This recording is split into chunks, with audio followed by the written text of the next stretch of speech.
I love the DCAU for countless reasons. The animation, voice work, and everything of the sort from a production standpoint are all absolutely brilliant. But above all, I appreciate how deeply it respects and cares for the characters it adapts. One of the most important examples of this is the masterfully crafted Batman the Animated Series, which perfectly captures the core of Bruce Wayne as well as that of his rogues gallery. It wasn't the only DCAU cartoon to accomplish this feat, however, as its sequel series, Batman Beyond, came soon after. Beyond may primarily focus on Bruce's successor, Terry McGinnis, but Bruce still gets his due respect. This is especially true in the case of one scene, the show's very first scene in fact, that I consider to be one of the best Batman scenes of all time. A scene that not only effectively sets the stage for the rest of the series, but also encapsulates everything that Batman stands for in an incredibly faithful, mature, and artistic way. Let's dive in.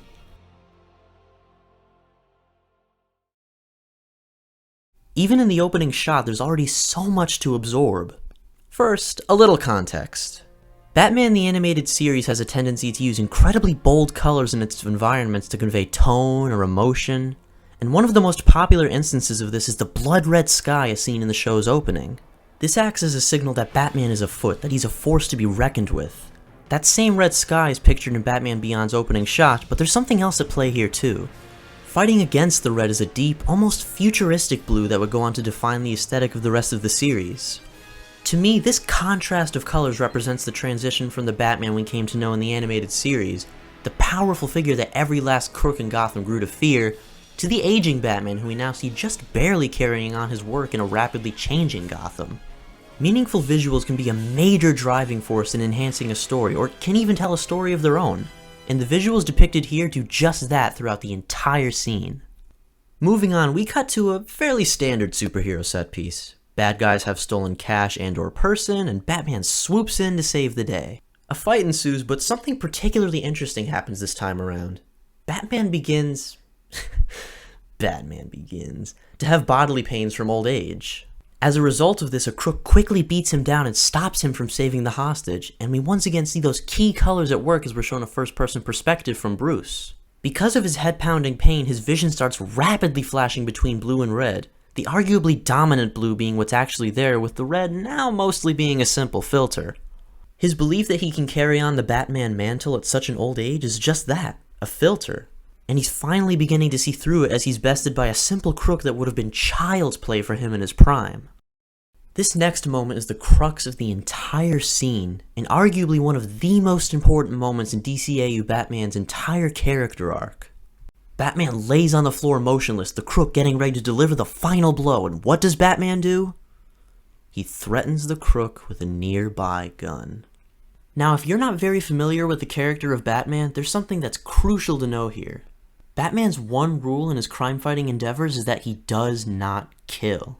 He harms, sometimes to brutal extents, but he never kills, especially not with firearms, because he knows that would make him no better than the lowlife who murdered his parents. There's even a moment in comics where, while referencing a firearm, he says, "This is the weapon of the enemy. We do not need it, we will not use it." By pulling a gun on someone, a simple crook no less, Batman nearly breaks his one rule. He relies on the weapon of the enemy, the same kind of weapon that first took his parents' lives and started him down his violent path to gain the upper hand. It's here, when the crook runs away in fear and Batman realizes what he's done, that he decides his crime-fighting days are over. Not just because of old age, but because he comes dangerously close to compromising his own moral code simply to survive.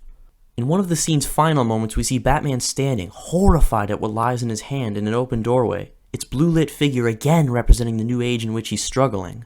He proceeds to drop the weapon and defeatedly walk away from the blue, from any potential future as Batman, without a single trace of red to be found in the environment of this shot or of the remainder of the scene. It's all capped off by his final goodbye to the life he once knew with a simple, solemn two-word line that solidifies his retirement. Never again.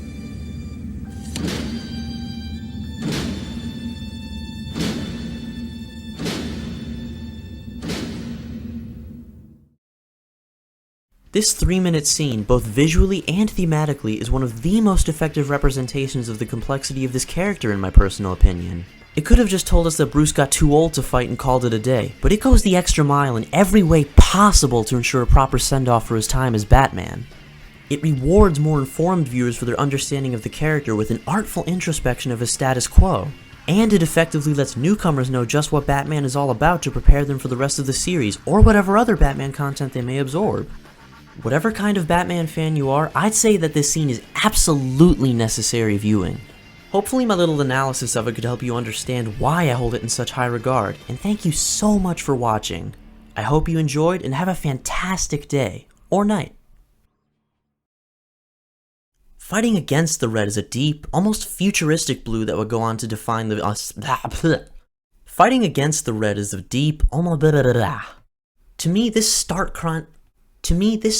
contrast of colors represents the transition from the Batman we came to know in the animated series, the powerful figure that every last crook in Gotham grew to fear, to the aging Batman who we now just see barely too much breath. As a result of this, a crook quickly beats him down and stops him from saving the hostage, and we once again As a result of this, a Quook, sure. Oh, please, Mr. Quook, don't kill Batman! He proceeds to drop the weapon and This 3-minute scene, both visually and thematically, is one of the most effective repair. I'm okay. I'm making a video essay about a guy who dresses up as a bat. I'm okay. It rewards more informed viewers for their understanding of the character with an art